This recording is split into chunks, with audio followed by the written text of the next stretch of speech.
This is Lansdowne Road, the voice of the fans, and this is the Ireland and Portugal preview. Take 4. David Dunn here, joined by Conor McAvoy, and we are just outside the stadium here. What's it called? It's called the Sporting Lisbon Stadium. No, it's not. What's it called then? The Stadio Jose Alderverti or something. Yeah. Whatever his name is. No Okay. disrespect to Jose, whoever you are. But I've never heard of it, to be honest, before today. Yes, we've tried this before, and the mic. First of all, the microphone didn't work, didn't pick up. The correct one didn't. Then the second one, it just nothing picked up. And we've actually tried everywhere. We even tried a Burger King, didn't we? To It's too loud in there. to get it done. But yeah, it was far too loud. So here we are. It's just Dave's fault again. It's my fault, yeah. And I blame Prendy as well. Yeah, Martin, wherever you are, up in the air. Hopefully, at this stage, it is absolutely all your fault. Come closer. It's all right. Don't want you to touch me. When we did the first one of these, it was like, well, within the last half hour. Now it's like 2 hours ago, or whatever it was. More than that, I'd say. About 4 hours ago, we had Heimer Halgerson do his press conference inside. A little bit more guarded performance than what we've seen from him previously. Do you reckon he's protecting the players or himself? Himself, 100%. There's nothing for the players for him to protect, really, because everyone's turned on them. Everyone's turned on him, more importantly. So he's probably trying to save his reputation. I mean, the way he spoke, I sometimes forget what he said because he didn't say too much today. And his way of saying that we're definitely qualifying for the World Cup and we're going to need our no holidays next year because we're going to go to America. He's trying to maybe take that little positivity away that he had, or maybe not a positive, but that ultra confidence, and turn it into maybe anything that goes bad. Maybe we can throw it on the players a bit more now than what we did. Yeah. That press conference, by the way, is on the YouTube channel, so do check it out. Part 2 is embargo, so that won't be up till 6 a.m. Irish and Portuguese time. Yeah, he was asked, wasn't he, about Finazaz's comment saying that maybe we underestimated the preparation. He kind of hinted at the preparation, he weren't prepared enough, perhaps, which, of course, was refuted by Halgrimsson. He said, no, that wasn't the case. They knew something like, I'm paraphrasing, of course. I'm surprised you didn't leap out of your chair in defence of your boy Finn, who I suspect won't be playing in any of these games. He'll probably play against Armenia, I'd say. But I wouldn't be surprised. If he doesn't start against Armenia, that's why. Because he has to start. Armenia is the sort of game he has to start in.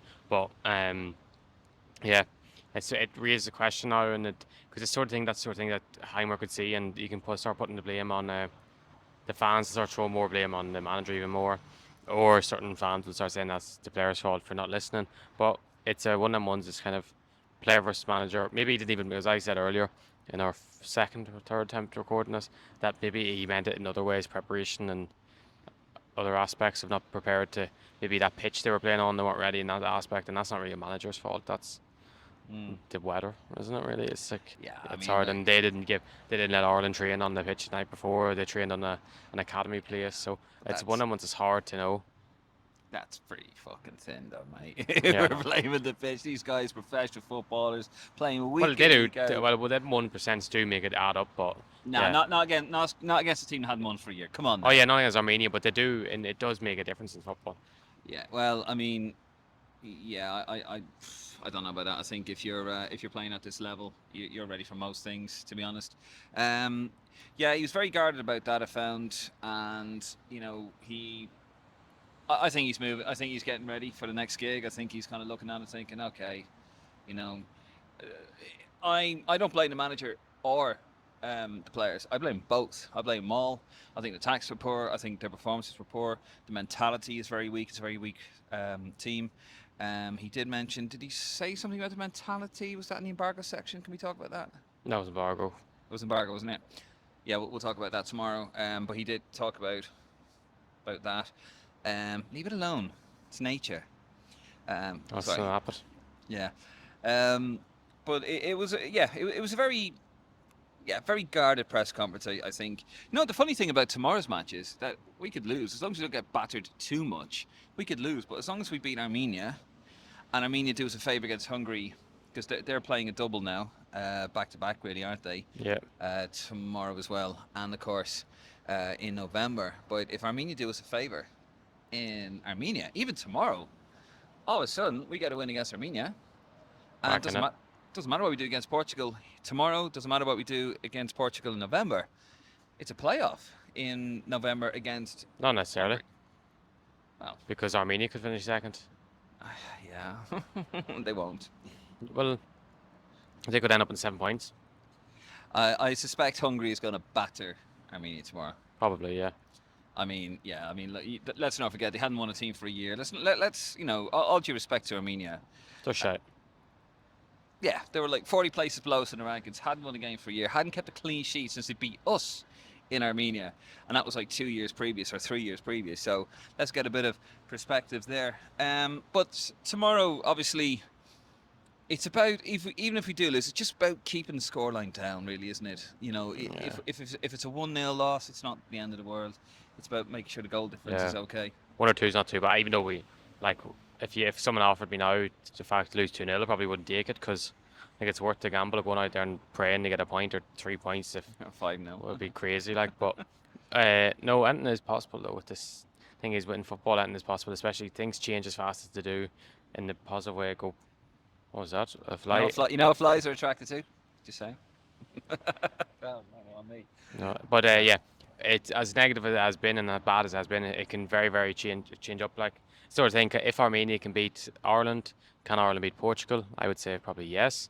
So yeah, everything is possible in this game. But the reality is probably losing 1-0 isn't terrible because goal difference will likely play a part in this group, and we need it to be as strong as possible. Yeah, I mean, good luck with that. Yeah, I mean, as I said, we could beat Portugal tomorrow, and we could lose to Hungary, and we'd still go out. So it's just very important. Still, even though it's only 4 teams in, there's so many permutations. It's crazy. Let's talk a bit about the team. We don't have the graphic in front of us because we don't have the laptop in front of us, but I can remember my team. Can you remember your team? Yes, of course I can. Yeah, sorry. So we did have a graphic on the original one, but You broke up. yeah, my one was Kelleher in goal, 4-5-1.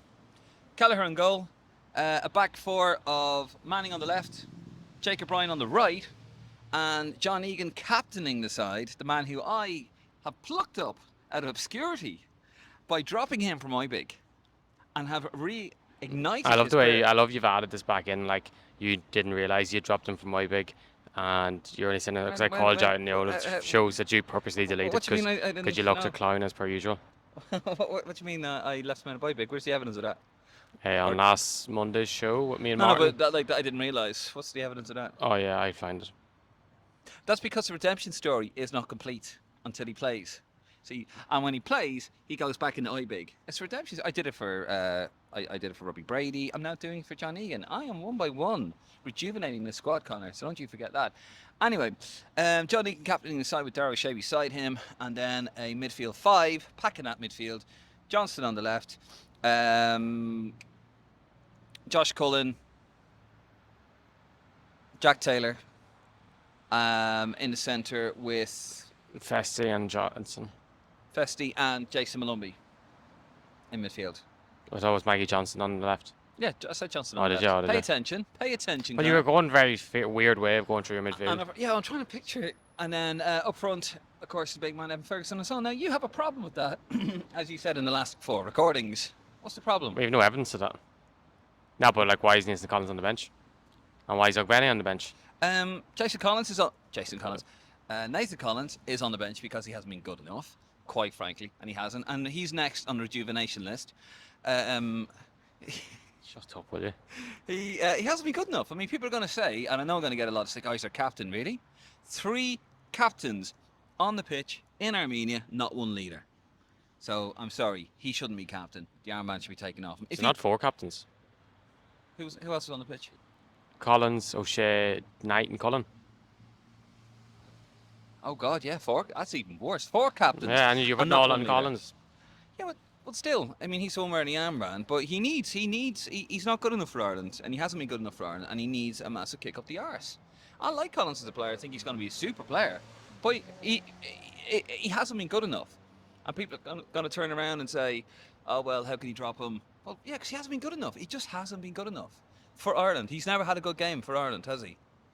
Ah, he's had a few. Go on, name 'em. Ukraine away. All right. When John O'Shea was injured, he was good in them too. With that too, in Belgium and Switzerland. What, you think you played well in those? Yep. Didn't we keep 2 clean sheets? Yeah, thought so. I Yeah. remember the Belgium game. Yeah, we were lucky in that one. When Ferguson missed penalty. Yeah. Did So. he miss penalty in that, did he? Yeah, I thought so. Yeah, it was still terrible. Oh yeah. All right. Well, still. Yeah, and he said okay. never had a good game. Apologise. All right, I apologise, Nathan, if you're watching. I'm sure he's not. Although you don't know us, really, do you? Well, I think he should be dropped. Or if not dropped, he should be stripped of the captaincy. For his own good. You'd have him as captain over John Egan? No, Seamus Coleman. Yeah, but Seamus Coleman isn't going to play. But if he is going to play, no, that doesn't mean he's still the captain. Jason Collins isn't the captain, he's my vice captain. Jason Collins. You just said Jason No, Collins. I didn't. I said You Nathan. said Jason Collins. See, it's spreading. All right, go on. Give us your wonderful starting 11. Yeah, this is the right answer. Travers in goal. Jimmy Dunn, centre back. No. Kelleher, back three of Collins on the right, Egan in the middle, and O'Shea on the left. On the wing backs, I have Vesey and Manning. The three in midfield I have in 3-5-2 is Cullen, Malumbi, Smallbone at the top of that midfield, and Ferguson and Ogbene up front, which is what's going to win us the game. But I've honestly, that's why I've gone with that, because of our best games in Ireland years over the last 3-4 years has been when Ogbene has been in a front two with Ferguson, where you can push Ogbene up front and he can drift out to the right hand side, and we need three in midfield big time. I think I'd have a Smallbone over Taylor just for the simple fact that Smallbone plays football and Taylor doesn't, and Taylor actually signed a new contract at Ipswich today. Congratulations. Well done, Jack. Jack. I don't know how much that contract's going to be used, but I'd love it because he is a good player. I just don't understand why someone's in the squad doesn't play. But yeah, and obviously I dropped Jake O'Brien, but we all know Jake O'Brien's going to play because our long throw-ins are the greatest thing of all time, and he has to be there to take them. Well, you actually asked me a question about Ogbene. I think Ogbene and Ebisela are interchangeable. They're the same type of player. They're quick, they're power, they're pace and power, and they can give any fullback a nightmare on their day. They can give any fullback a massive pain in the arse, and I think that's what we need to do. And then, of course, they're going to tire because it's 28 degrees here at the moment, so the heat, they're going to tire. So you're going to bring one on for the other. Yeah, McAteer's an option though as well. McAteer's an option as well. Now, you're on about Smallbone. The reason why I go for Jack Taylor is this game is not going to be about us playing football, Conor, tomorrow. It's going to be us basically, all hands on the pump, backs to the wall, just trying to get out of there without getting absolutely mauled. Now, one of the things he did say was atonement, basically. Well, he didn't say that was the mantra. I'm paraphrasing. He doesn't know that in the dictionary, does it? It's not in his translations. But I mean, I'm not going to slag him off that. I mean, how's our Icelandic? I can't even say the word. But no, I mean, he did mention that it was going to be about atonement, pretty much, paraphrasing, of course, those that played in Armenia. But I don't think this is going to be about playing football at all. It's going to be about keeping it tight, just try not get an absolute hiding, and some players maybe getting a little bit of pride back in the jersey. Now, there's nothing really expected of this game tomorrow, so that's why I go with Jack Taylor over to Smallbone. Smallbone's too lightweight for me. Jack Taylor, there's a bit about him, a bit of attitude about him, which I like. He does make good runs into the box.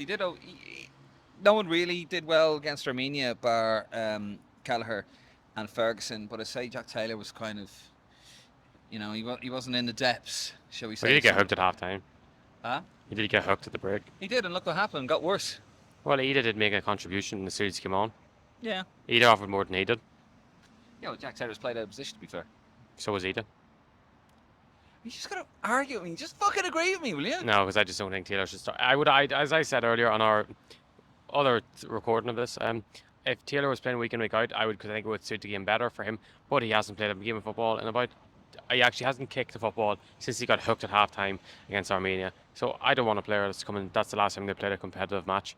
Sorry to tell you, but yeah, that's why I'd have Smallbone there. But we all know he's going to go with a boring ass formation, with a very safe formation. He's probably going to go on his left hand side. He's probably going to have Manning and Will Ferry on the left hand side, and he's going to go with this two left footers on the left, two right footers on the right.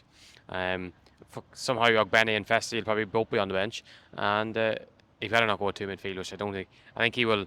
I think the system will be very similar to Armenia away, where he says 3 midfielders and such when he played Taylor. But I don't know who he plays the third. Maybe it is Taylor, or maybe it is Smallbone, maybe it is Azaz, but I think it's not an Azaz game, so it's very strange. What I'd say if Knight was fit, he would have started Knight, Cullen, and Malumbi. But I think because there's a big gap there to fill, and I think it is. I think it'll be Taylor or Smallbone, and whoever one or the other will come off for each other or come on for each other. So I don't think it's going to make a huge difference. But the question is, really, what does he do at the back three as such? Because I think Brian's going to keep his place simply, I think, because of long throw-ins. And does that mean Egan's not going to get a shout? Because I don't think Egan's going to start now. I think he'll go with Collins and O'Shea and and O'Brien, I because think Egan will play. I want to see Egan play, but who's he going to drop? It's like, I think O'Shea's a better defender than Jake O'Brien, but he seems to love the long throw-ins. But does that mean you take out Egan or you take out O'Shea? Sorry. But surely someone else can take long throw-ins. Can Darragh O'Shea take a long throw-in? He looks like someone that can. I think I remember him taking a long. I think he has took a long throw-in. Yeah, I think O'Shea will.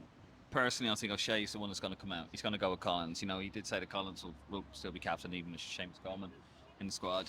Seamus Coleman isn't going to play. He might play against Armenia, or he might come off at the last minute if there's like a desperate substitution. That's just the state of Seamus Coleman. Even I can't rejuvenate his playing career. He played last weekend. For how long? 1 minute. Still counts. He played more games in Premier League in 25, 26 than 90% of the Ireland team. Yeah, fair. Which doesn't really bode well. But I think Eagle's got to come in. I think for O'Shea, I think he just wants that experience. He's probably thinking in his mind, I need an experienced head next to Collins. Or he could play Coleman.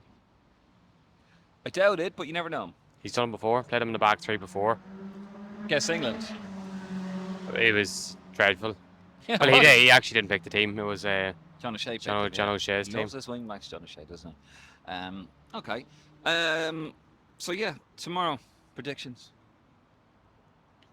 2-0 Ireland. No, as I know you're going to say we're going to lose. Yes. 1-1. Ireland are going to go 1-0 up, and then we're going to absolutely defend for our lives, and then Bruno Fernandes will score a free kick or something. I reckon 2-0. I reckon it'll be a brave 2-0. I reckon they'll get, they'll score, we'll come out, we'll play, and they'll hit us maybe late in the game, and it'll be like, yay! Pride restored in the short, everybody's happy, and then we go and draw with Armenia at home. Anyway, that is our preview. Apologies, folks, if the sound isn't what we'd like it to be, but we are next to a motorway. We are outside the ground, and we're trying Blame to Dave and Martin. Martin's fault completely. Two Englishmen. So we're doing our best for you here. Don't forget, we are going to be live from the ground tomorrow, 1 hour before kickoff, of course, and then we'll have the aftermath. We will be live from Lisbon, and I can't wait for it. If you haven't already, please do subscribe to the YouTube channel. Please do subscribe to our Facebook, Instagram, and our Twitter account. And vote for us. Vote for us as well. Very important. The link for that is in the description. We are up for the best international podcast, and the voting closes for that on Sunday, so spam that for us, please. And also join a bit of Roar Plus so we can afford better mics. Yep. Better equipment. $4.99, the link for that. If you want to support what we do, we are the voice of the fans, and we do this for you guys and ourselves as well, a little bit, and for the Burger King. It's really nice here on the continent. Anyway, right, we'll leave it to it, guys. We'll see you tomorrow. Safe journey if you're watching us on your way. If you see us out and about in Lisbon, do say hello. We're going to have a little look at some other stadiums, and yeah, we'll see you tomorrow. Good luck.